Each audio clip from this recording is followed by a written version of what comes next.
দিয়ে দেবো। আর এখানে আমি দুটো কাঁচা লঙ্কা চিড়ে রেখেছি, সেটাও এই তেলের ওপর দিয়ে দিলাম।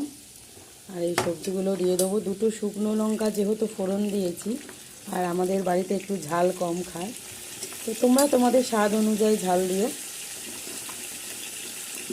ঝাল, নুন, মিষ্টি এটা যে যার টেস্ট মতন। এই সবজিগুলো এক এক করে দিয়ে দিই। তো বন্ধুরা, সমস্ত সবজি দিয়ে দিয়েছি। আর আস্তে আস্তে এগুলো নাড়বো। শীতকালে নানান ধরনের কালারফুল সবজি ওঠে, খুবই ভালো লাগে, দেখতেও ভালো লাগে, খেতেও ভালো লাগে, তাই না বলো বন্ধুরা?